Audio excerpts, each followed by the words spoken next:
How do businesses interact with technology? How has the landscape changed over the last 25 years? I've never lived in a world without the internet, so I want to share how that's shaped businesses and how it shaped my life. This is Tristan Sim with the Digital Age, and welcome to the show. So let's get into it, guys. So I want to get into how technology has shaped, everyone's lives for businesses from, roofing to blue collar to real estate to car acquisition. And who I am. If you guys don't know me, which most of you probably don't, my name is Tristan Sim. I'm 21 years old and I own a lead generation company, which I'm really happy with the direction we're going. So a little bit of background about me.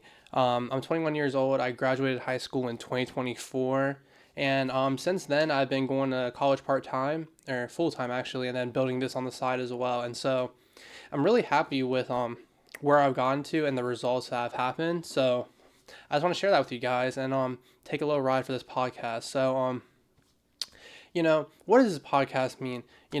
What is the digital age? Well, the reason I decided to call it the digital age is because each year we're going through new technology with AI, with the internet, with social media. It's constantly changing how we view businesses and how businesses interact with this technology. And so I guess the point of this concept was to be able to show different industries I worked in and how me as like a marketing guy and lead generation guy, how the internet and how technology is going to be shaping this for the future. And so I don't want this to really be a podcast for like marketers. I really don't want this to be a podcast for like the people in the industry already, but I want to speak to people for like any industry, like every industry needs leads, every industry needs marketing in that regard. So this is to the common man, this is to the clients I work with, basically that I'm working with you to help you generate and solve your problems and generate you leads. So let's get into it. So I am currently based in Columbus, Ohio. So I work with a lot of local service businesses. So well, before we dive into all the local service businesses that I've helped serve, let's go back and let's rewind and how I got here. So I graduated high school in 2024, and in about 2022 I got accepted to this career tech program in my high school. And so it was actually in a different building, but whatever. So like I was able to go there and I learned a couple different skills. And this hits on a big point I want to get to, and that's skill development.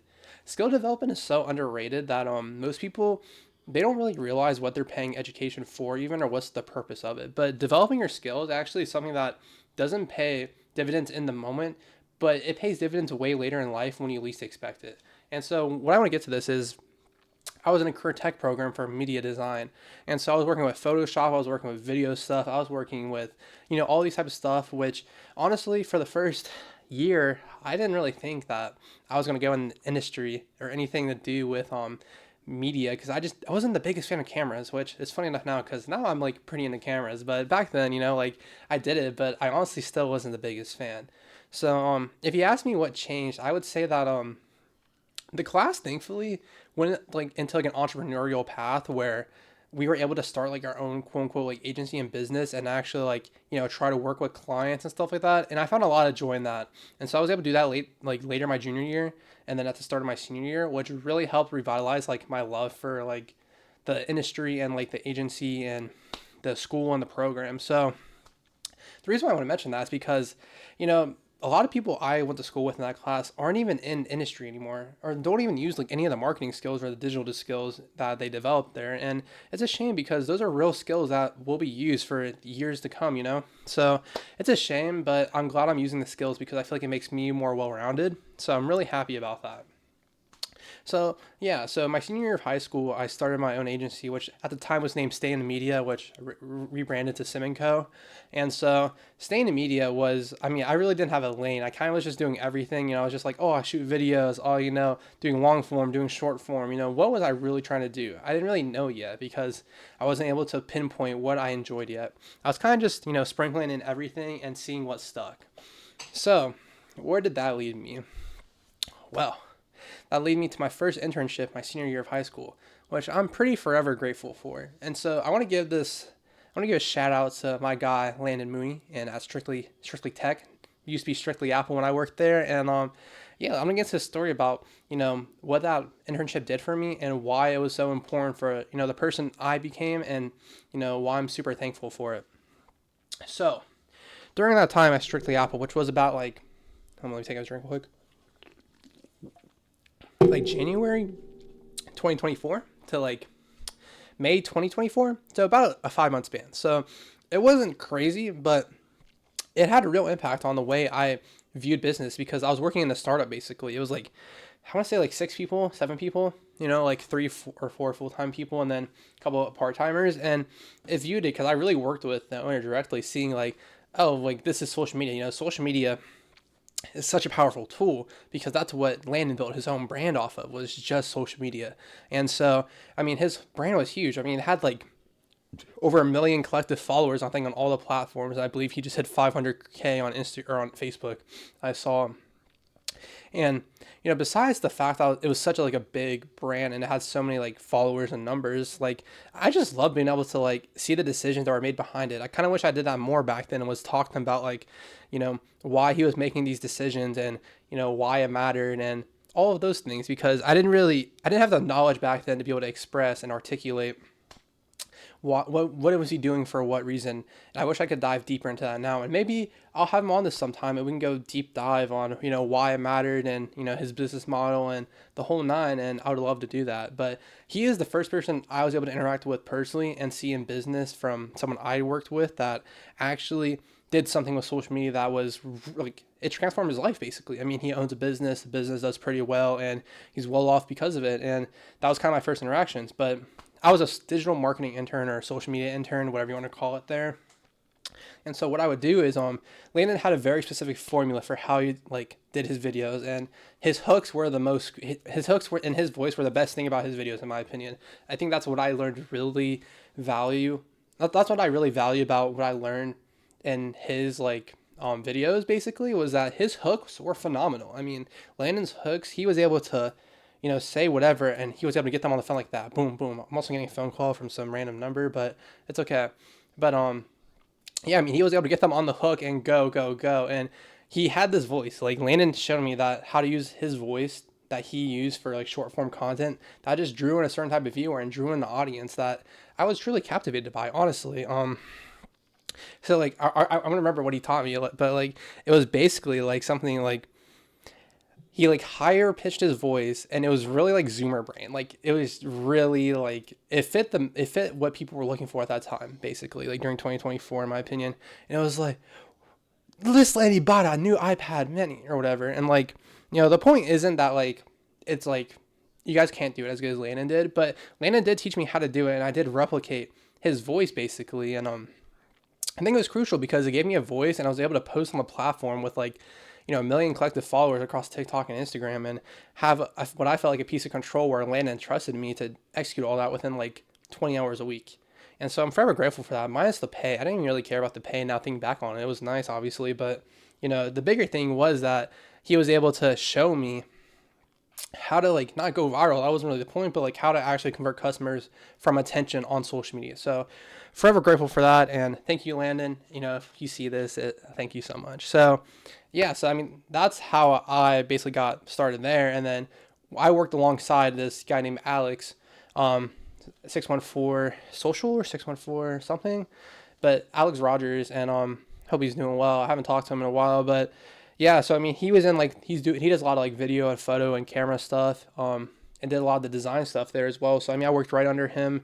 We would talk about all the stuff we want to do in the marketing department, basically for Strictly Apple and at the time, and it was good. I really did enjoy it, and I'm very grateful. I think it gave me a voice that I wasn't really scared to project into the wild of people, even though that like I wasn't on camera at the time and I was mostly just showing products for like e-commerce specifically, which is an industry I really don't work in a lot nowadays. Honestly, I work more service-based businesses, but e-commerce it's hard, honestly. Like I'm really surprised we did what we did with that. But I think my most viewed video got like 1.5 million views, a couple million views maybe.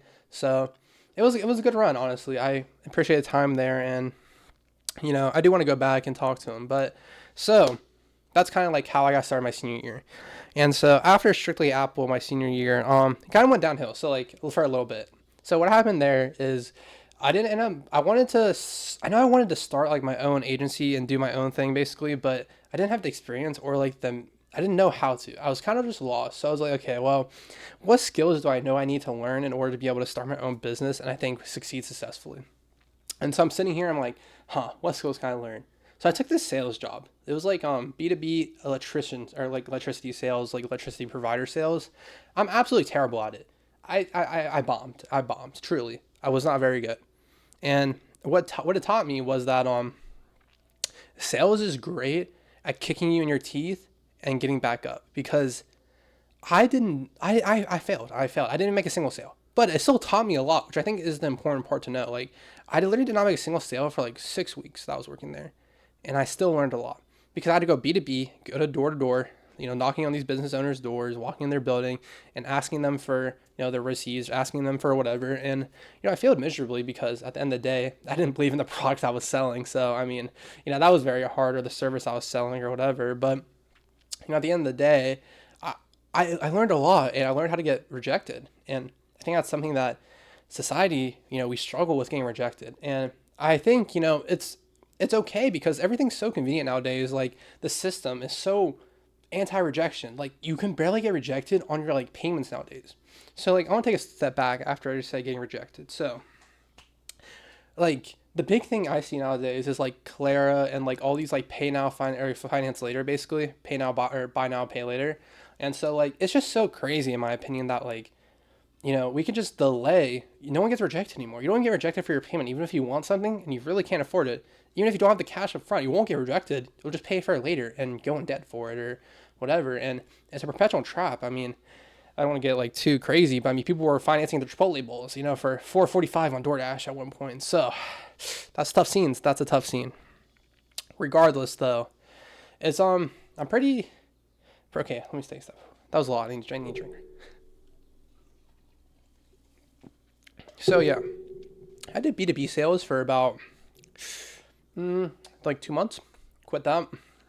Afterwards, worked in a restaurant with my mother. I love my mother. And that job taught me something too. I would say that job taught me that I didn't want to work that ever again. I mean, I was doing takeout at a restaurant, which still isn't that hard, and it's like a pretty normal college job. Okay, at this time I was still going to school around this time, like in the fall. It was like August 24. So I was still going to school for business, and everything was fine. I was, out on the side working in a restaurant, doing whatever. It was fine, doing takeout, and technically it was okay. But I was just sitting there, like, it went to like 12, 1 a.m. Like, sometimes, like, wow, I really hate doing this for like $13 an hour. I'm never doing this again, and I haven't went back. So I'm doing good on that so far, at least. And so what I've realized is that there's a lot of things I'm willing to do, and there's a lot of things I'm not willing to do. And I'd rather, go out my comfort zone, do stuff like this, than go back working like that.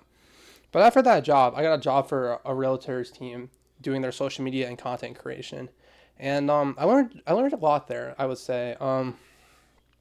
It wasn't hard, I would say. It was very demanding in the amount of output, and I don't think I didn't want my quality to suffer for the output, because in my opinion, like, the way it worked there was like, we didn't really do a ton of videos a lot of times, because it was really hard to get the agents to like come in and do videos. So I was stuck just posting like Canva graphics, and I came from like strictly to where we only did video content. We did not do any graphics really. It wasn't a thing that we did, and I was kind of just doing mostly Canva content, and it blew. It was so boring, and it didn't do anything. Like, if you're watching this, like, people know who you are. Like, it didn't do anything. It doesn't do anything. I work with realtors now, and the Canva content it blows. Nobody cares. Nobody's stopping to watch Canva content on their timeline, on Instagram, on Facebook, on Twitter. It doesn't matter. The Canva stuff kind of blows. Like, do I do it for some brands because it's just like to get some quick information out, and I think it's okay occasionally? Yeah, I think it's fine. But if you're really trying to grow, in my opinion, you don't want all your posts to be Canva stuff. Like, it could be mixed in to like, just have like cadences, but like, really, you just don't want it to be your primary focus of content. And it definitely was at a time. And so that's something that I definitely do, I don't want to say regret, but it's something that I wish I would have took more initiative and took more responsibility on the video front and just did more videos. I think that would have netted a better result, in my opinion. But regardless, I worked there from like November 2024 to like June 2025. So like about like 7 months, 8 months. And it wasn't too bad. I mean, honestly, I got treated very well, and the people I worked with were very fun and very nice. So I still have respect for them, and I still like a good portion of them. It's just that at the end of the day, I realized like I feel like I couldn't take the direction I wanted to, and I had direction, but like my drive, honestly, guys, was like an all-time low because I was only making like $15 an hour, which I mean still was more than at the restaurant, but I was working for someone else, you know. Even if they got sales because of the stuff I did, which I don't know if they did or not, I still really wasn't making that much money because of it. So I really wasn't owning anything, and it sucked. I mean, honestly, it's not something that I wanted to do. It's not something that they saw I wanted to do. So we went our separate ways in June. Got fired technically, but like I was on the way out as well. So it was pretty mutual, honestly. I had no regrets. So from June until now, pretty much is kind of where the story kind of, comes into current day Tristan, I think. So June 2025 at this point. Yeah, June 2025. My brother onboards me at his place he works at. He works at this car dealership. And so he works at the car dealership on the acquisition side of vehicles. And honestly, great decision by him because it ends up netting out really well for them. But at the time, I do think it was kind of a risk. I didn't really have a background in like service-based acquisition or service-based like lead generation at this time, and that's all that I really care about is like, are we bringing cars in, and then are we making money? They don't really care about the content. They don't really care about all of this. It's just, can we make money off these cars we bring in, and can we bring in more cars because of you? So it starts off kind of disastrous. So like it takes me like 4 months to get the ad set up, and we're kind of shaky on the content. We do the content, but it's not enough to get real volume. So I was like, it's being paid like this, like, about the similar amount I was making before. And so I was like, like not making too much, but it's okay. And then, trying to be more consistent on the videos front, but still a bit failing. But I'm like, damn, like I really want to get this paid ad starting because that's kind of what I promised. I was like, once we get paid ads going, it's going to, it's going to scale. That's how we really start making this thing go. And so I didn't really know at the time, but I mean, I was right, and I was really just naive. And I will say this is how naive I was. I read $100 million leads by Alex Hermosi, and I was just in $100 million offers, and I was just like, I think I can do this. Like, I was like, I feel like I have the skills, the creative skills to go and write copy and like perform the ads and get my brother, who's pretty charismatic, to perform these to a level I would be happy with. And I was really delusional because, I mean, I kind of bank on it. Like, my whole thing at this point was like, I really need this to work because if it doesn't work, it kind of sucks.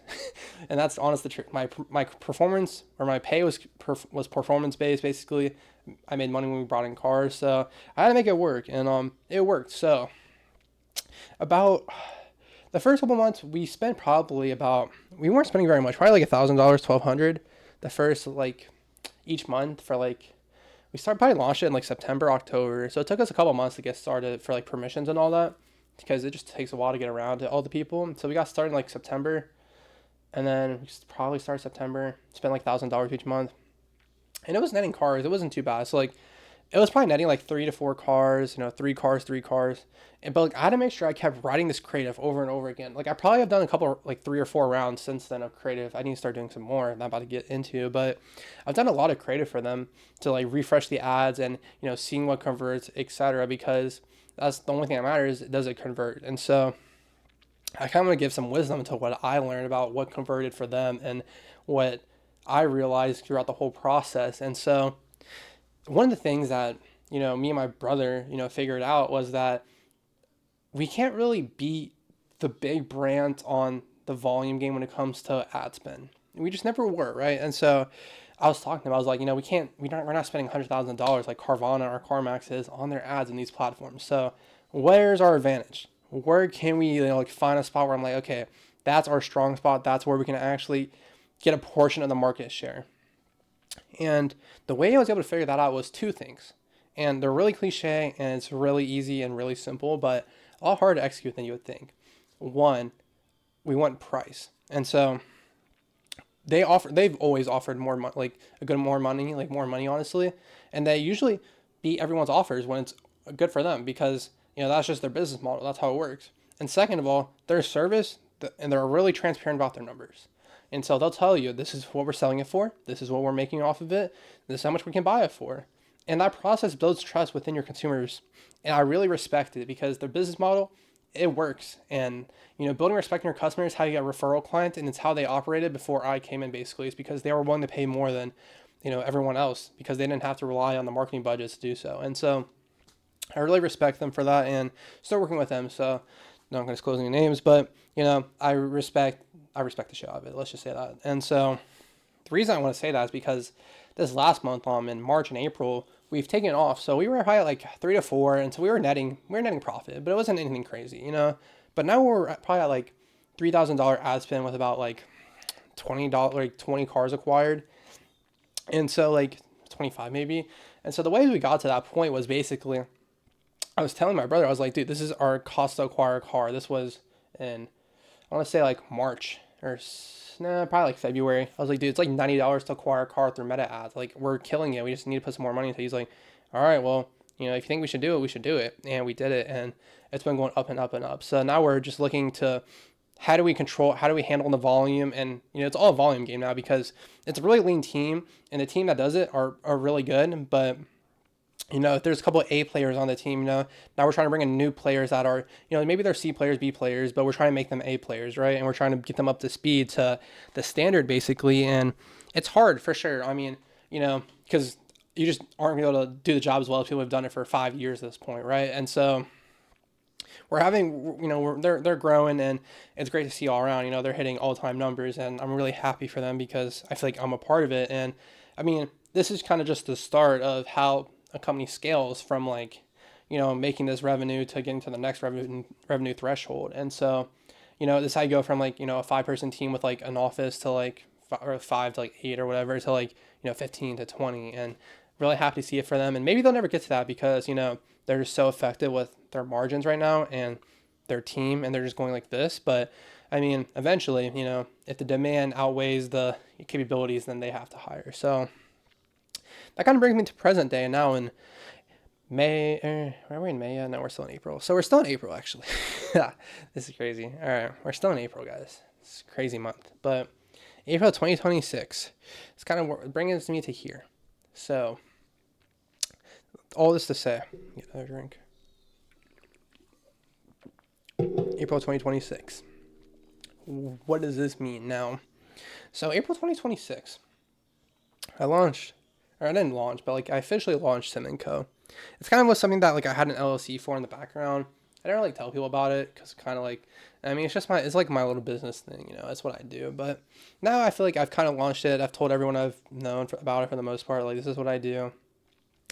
Tell people what do you know about it. And so, yeah, those have been my results. And I mean, to go a bit deeper in my results, if our results were basically for the car dealership that to give some numbers, like we were at about $90 for our CAC ratio for our cost to acquire a customer, and we're pretty much maintaining that even with the higher ad spend, and we might have actually lowered it a bit actually from the time we we're there. And so I mean the profit is pretty good. We're making, I mean, minimum, you can run some numbers yourselves, but I mean minimum a couple $1,000s per car at least. And yeah, so I mean the profit's there, and they're loving it obviously, and so working with them, their relationship's been good. But back to Sim & Co. So what do I kind of do, and what did I kind of start this business to do? Well, I started this business on a couple of things actually. I didn't really want to be a media agency. That's never been my pitch, because the agency model kind of sucks. Like, oh, I shoot content. Oh, I run paid ads. Oh, I don't care if it converts. I don't care what it does. I really don't want to do that. Honestly, guys, like it's exhausting, like, oh, I'm going to churn you, keep you in, and then I'm going to gouge you. Like, no, that's not really where I'm at, That's not really what I want to do. Like, I do want a more, I don't want to say like fair business model, but the model I want to go with that like I've kind of always had leans towards is just provide all my capabilities to whatever organization I touch. And so whether that is, sales, whether that is, operational, whatever that is marketing, whatever that's creative, whatever that's ad copy, whatever that's my, like filming skills, whatever, I want to be able to use all of it across company. I really don't want to pigeon myself in. And so I position myself as a lead generation company because at the end of the day, it's the simplest way to say it. But my goal is to be able to just help every company improve their facets of getting leads in and generating more revenue, basically. But there's a lot of things that come under having revenue and generating more leads. And I think that's kind of the thing I wanted to discuss next was like, It's an umbrella term. Lead generation is an umbrella term. There's so many things that come under lead generation to generate more leads and to convert and to actually see the revenue. Lead generation is kind of just the easy way to say what I do, I guess. So let's break this down a bit. What does lead generation like mean to me? Lead generation to me is a form of getting client or contact information from potential customers. That's a lead, right? And so the generation is figuring out a way to do that consistently over a long period of time.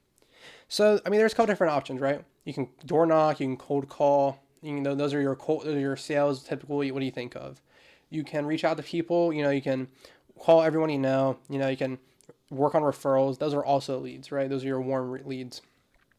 And then you can create content, which you're also posting content to hopefully get people's information and their attention to DM you, to go to your website, to interact with you basically, right? And so that's another form of, lead generation is content. And then, paid advertisements, which is what I've been doing the most of, is paid advertisements recently. So let's go into why I find paid advertisements to be my strongest suit and why paid advertisements aren't really a thing, like specifically meta advertisements, Facebook and Instagram. I don't think they're a thing, especially for service-based businesses, that you can just ignore anymore, like in my opinion, because at the end of the day, you can do so much outbound, but you're going to be limited by a head count, right? Your head count is was only going to be so efficient, and you have to get your head count better. And so the way I look at it is like this. If you want to train a door-to-door sales team, it's not money intensive technically, because you don't pay them very much until they make sales, right? But it's human, it's like human intensive, like you have to put the time in to train these people, you have to develop a sales script, you have to basically make good hires still, right? I mean, you have to train these people in so many different avenues, which you still have to do for marketing. I'm not saying like the marketing side you don't have to, but specifically for door-to-door, which is like a lot of service-based businesses like MO, you do a lot of just like, it's just so much training. So like all your time is going to training these salespeople. You're actually not building very high leverage things like what you're doing with your time as a business owner. And so that's kind of what I've always like leaned to is like, paid advertisements is a way so you can just not have to do the cold stuff right away. Because I think that the value of the cold stuff, that cold calling and door knocking and all of these things, they are valuable because at the end of the day, you can do both. And if you do both to a great level, you'll make even more money, right? But why did I pick, basically why did I pick this as a service I want to provide is just, one, it's something that I can basically do for anyone. I can't door knock for everyone, I can't develop a door knocking system. I can, but it's a lot harder than just saying, I understand how advertisements work, and with my background that we just talked about for creatives, it was a natural strong suit, honestly. Like I enjoy advertisements, I enjoy making ads, and I guess that's what makes me different is that, I feel like, let's get into like the landscape of things right now is like a lot of the marketing agencies and a lot of agencies that I interact with, that I see postings for, or lead generation companies even, like the companies I see, it's all getting automated. It's all AI. It's all stock images. It's some bullshit. Let me call a spade a spade. It's not that like I'm super anti AI. Like I'm more pro AI than a lot of people would, I would say. But there is value in going out to a job site and understanding the struggles, understanding the pain of your consumers and your customers and the other businesses you interact with that you just don't get if you're not on the job sites and you never have been, and you're only doing these like stock images because, even if they convert, you're not getting the pain directly. You're not seeing the pain directly. And that's something that I've wanted to distinguish myself with is be on the job site to see those pains. And so that's something that I've done a lot is just be in the shops, be on sites just to see what's happening. So you're able to identify to what the business owner, I see your struggles. I understand. I see what your customers are struggling with, their objections, things like that. And so, next thing is like, I record all my content, like I have a FX30 recording this right now, and I value my creative and how good it looks because it's an easy way to stand out. It's how I was able to get the cost per lead so low and our cost to acquire customers so low comparatively to the consumer or to the customers, because if their creative is not even as good as yours, or a third as good, or a fourth as good because stock, like how much better is a video that's well executed, has good creative versus a stock image? Some stock managers just do work and they make good results, but the mix of both is really what pushes you over the edge, in my opinion, is be able to capture both audiences. And so, like, I do have two cameras. Like, I have this Easy E10 and this FX30 that I shoot on and shoot creative work with. That I really do value being able to go on the field and shoot anything creatively. And so, I want to tie that back in to like the skills thing from earlier. And so that's why I think it's so important to develop skills that even if you don't realize in the moment are what's going to help you sell yourself in the future. Because, what if I did, what if I wasn't interested in cameras and didn't care about it, and I didn't have these skills to shoot video and didn't understand composition, didn't understand lighting, didn't understand different things. The lighting thing is really funny because I'm shooting with like my overhead light with just my ceiling light, but I was too lazy to set up my like ring light, but whatever, or not my ring light, but my studio light. Regardless, I think it looks pretty good actually. So regardless, though, like if I didn't care enough to do all that and I didn't have the knowledge to do that, and that's something I would have to learn right now, it would be a lot harder, right? But I developed these skills when I was like 17, 18, 19 years old, and they're just compounding. They've been compounding for now 5 years, which doesn't sound like a long time, but 5 years for high school to college is a long time. Like most people just don't develop skills until they get into the workforce, which at that point you're what, like 23, 22, 24 after college, if you can even land a job, and because like let's be honest, like most people in college, they're not developing skills, they're not using it in a technical aspect, they're not even applying it to like the real society, the real business acumen of the world, or even their field, and so that's something that I've had to help interact with and how to navigate basically. So, I really value doing skills. If you have a career tech high school, this is my shameless plug. Go join your career tech high school. It's helped me so much. And honestly, I only have good things to say about it. Like a lot of people I went to class with did not have some very good things to say about it, but I enjoyed my time there. I mentor the kids when I can, basically help them with their projects, and I get a lot of value from it personally. And so I do think it's worth a look at if you have one in your area and you're in high school listening to this. And so now that we're like about like 30 minutes into this show, let's get into some current problems. So like things I'm trying to work out at the moment that I'm like talking about live to like articulate my thoughts, I guess. Yeah, let's talk about some problems I'm facing. So a couple of problems I'm facing here. Um, Kind of like the direction I wanted to go with my like company basically was like a big thing I had to kind of like wrestle with this past couple of weeks because I really thought about it like being like like a typical agency like a couple months ago. I was thinking about that because it's like, oh, it's the easiest transition. I have results that work now. I can just go sell this to anyone for a couple $1,000s a month. Make whatever amount of money and live off it per month. But just really wasn't the. I just didn't want to seem like the method I wanted to go down because I think a lot of like the content creation work is like not very results based, and I like being results based. I like seeing revenue go into like the pockets of the people I work with. That's always been a very big thing for me. Is like if the business owners I'm working with aren't making a fuck ton of money because of me, then I don't feel like I should be paid personally because I'm not in the business of bankrupting business owners just because I want my own cash. Which like obviously I want to make money. That's why I'm starting a business. But at the end of the day, I do value the community aspect. I value the people I work with as peers, and like hopefully they see me as a peer and people that I can trust in the industry, no matter what industry actually I go into. Just talk to them about marketing, talk to them about their leads, and hopefully have that mutual respect between us. And so that's been one of the very big things I figured out, like the direction of like, okay, well, how do I make a model that makes sense? For my clients, for me, and I'm still wrestling that every single day. Is it a rev share model? Is it a big upfront fee? Like is it cost per lead? Like, is it pay per lead? Like, it's all these things where it's like, okay, what the fuck route can I go down that actually makes sense for what I want to accomplish, which is getting my clients more money. And so I'm still wrestling that every single day. How can I make my clients more money, and how can I charge it so I can value myself and my work and not just compare to every other agency everyone else talks to. And so that's always been my big goal. It's just to be uniquely different. I don't want to be in comparison with anybody because for right now, at least, while I'm the only one working on this, you're getting fully me. You're getting Tristan Sim, working on your business. And I really do value that because, I think that I can bring a lot of value, or I have brought a lot of value to the businesses I worked for. And, I love doing it, honestly. It drives me to, like, see revenue in, like, these people's pockets that, it's money they didn't have before. And so, that gets me up in the morning, gets me going. And, that's what I can do.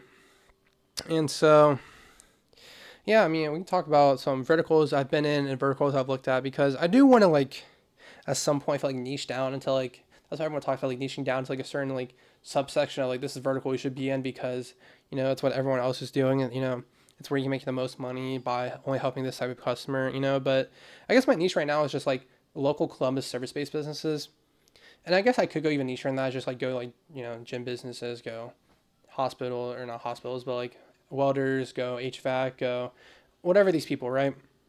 But I really like only working with local based businesses at the moment, at least. Like I definitely do prefer because like I said, I value really do being on the job sites and being able to drive to your company and just sit there and take notes and understand what's going on, what's the problems, where's the bottlenecks in your company. Because a lot of times it's more than just the leads, right? Like we can go back to the leads as a umbrella term, and there's a lot of things. So you might think your problem is the amount of leads you're getting. But then what if your problem actually is you're just not calling your leads back fast enough? So let's say like you're like, oh, I just don't have enough leads. I need some more leads. I need more people to call. But I look at your CRM and you're calling people back with not even within an hour or two or three, sometimes the next day. That's too late on leads, man. You need to be there same day, follow up, boom, boom.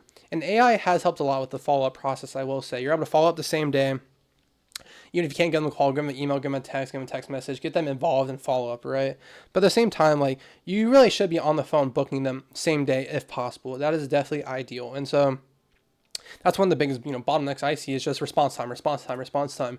How can we make sure we respond faster? And so is that hiring someone? Is that outsourcing it? Is that you just dedicate time to it every single day? Can we get you off the job site so you can just be on the phone, calling, whatever it takes to get you these closes, it's what is in the best interest of the company because I only make money when you make money, really. I mean, that's the incentive. I want you to make as fuck ton of money. And so how do we do that? They need you to call these leads. So that's the big thing. And to the next thing, so another problem I see is we have so many leads and we have so many different platforms to work. We only have so much manpower.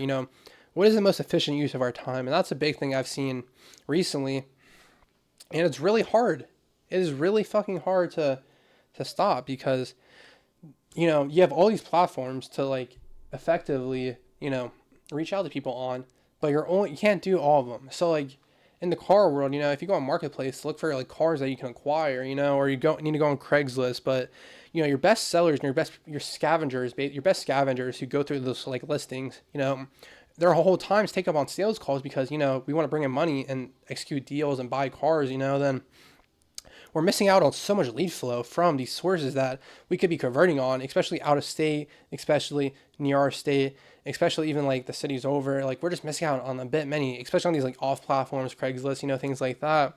They're missing out on so many leads, and so it's like, okay, well, what can we do? What can we do to make them better? And there's not an easy solution, I will say, honestly.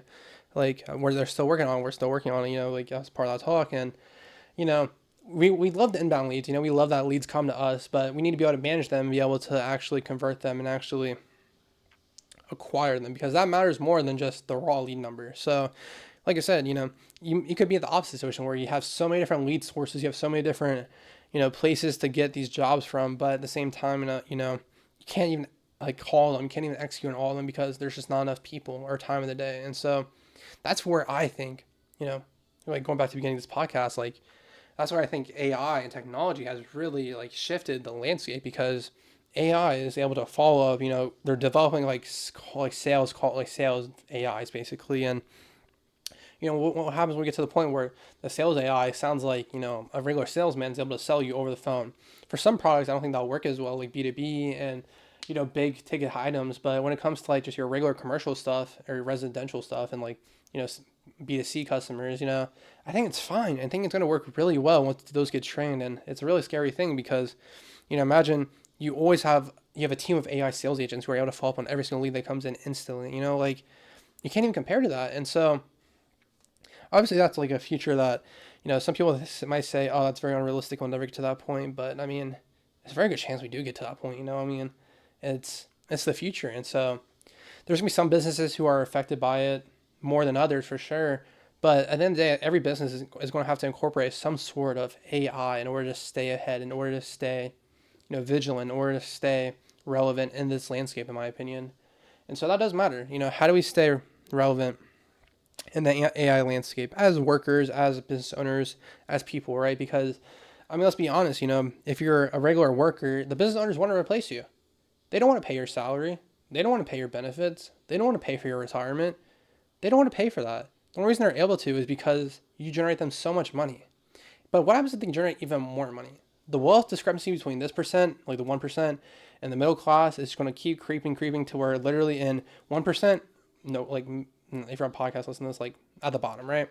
And so that's just so important because what stands out as humans? What can AI never replace? It's our soul, it's our connections, it's our, touch, it's our personalities. Hopefully we don't have AI personalities, whatever. But regardless, like we're authentic, we're imperfect, and AI is always going to try to be as imperfect as possible when it comes to replicating the humans, but it's still going to be a database at the end of the day. And I'm sure at some point it will be so good to where it's like, am I talking to AI? You're a human. I don't know, but we have to find ways as also creatives and people like that to just stay ahead and just be able to be authentic and be transparent with not just our customers but our employees. Like at the end of the day, some businesses are going to be AI only at some point. It's going to be like for employees and just AIs, and that's going to be the landscape, right? But some businesses will lean into the people because at the end of the day, if you can get people to charge a premium because you work with people, then people will pay that, right? In certain products, sure, when Amazon goes fully AI, this is big tech. When big tech goes fully AI, and they only have AI workers and nothing else matters besides the AI and make it cost as little as possible. When that's the only thing that matters, then yeah, sure. I mean, nothing else matters, right? But when you have products like haircuts is a great example because even if a robot can do it as well, what can a robot not? What can a robot not do? Or AI? What can AI not do? AI cannot have the connection of a barber. And is that important when you're getting a haircut? Yeah. I would say that do people pay for a barber because of their haircut or because of the therapy? Or is it both? You know what I mean? Like, it's the fact you get to talk to someone, have a genuine connection, actually make conversation. Like, how many, like, times, like, you've ever been in a barber shop or, like, I guess my brother cuts my hair. My brother cuts my hair and we just, like, chat up the whole time. Even if AI could do that for free. Sure, sometimes, I'd probably just get a haircut on demand, like, boom, right? And, pay very little for it, pay maybe like $1, $2, whatever. But I mean, I'd still pay the premium to go to my brother or go to my brother cuts hair on the side, not as a job. But I'd rather go to my brother, or go to like a barbershop to get my hair cut because, you know, I'll pay the premium to have that conversation, to have that connection. And so I think that's where the real value is going to lie. And that's where the discrepancy is going to start is you're going to have really high ticket items that are human based services. And you're going to have really low items that are AI mostly based services. And so you just have to figure out where do you want to land in the future. And that's kind of the thoughts I want to wrestle with in the future is like, how does AI, how does digital age, how did social media affect businesses? How do we go from blogs to YouTube to shorts? How do we do all these things and how does it intertwine with every single business I interact with and that I want to interact with and business owners to talk about their experiences? And so, if you made it to the end or you see this, like business owners, if you want to talk about how the digital age has affected you or how AI has affected your business, how the internet's affected your business, how social media has made you blow up, like I would love to talk to you. I'd love to have you on. But that's for episode 1 of the digital age with Tristan Sim. And I just want to say, like, honestly, first take, first pilot, and obviously things improve, but I didn't mind this and I enjoy talking. And so thanks for tuning in, guys. And so for episode 2, I'm gonna go deeper dive on some of my stories. Probably get a bit into the weeds about some pitches I've done. Probably put some actual numbers to figures and pull up the actual like meta ad spreadsheet of what we're doing, what we're tracking, specific things, what makes a creative good, how can we stay ahead of this AI slop, how can we be better than the AI slop, how much volume is required, the minimum amount of ad spend it takes, all those things that like you can implement today and it'll make your creative a lot better for meta ads. But I hope you guys enjoyed coming in and tuning into the show, and I hope you guys can have the good rest of your day whenever you guys see this. My name is Tristan Sim with Sim & Co. with the Digital Age Podcast, and I'm checking out. Peace.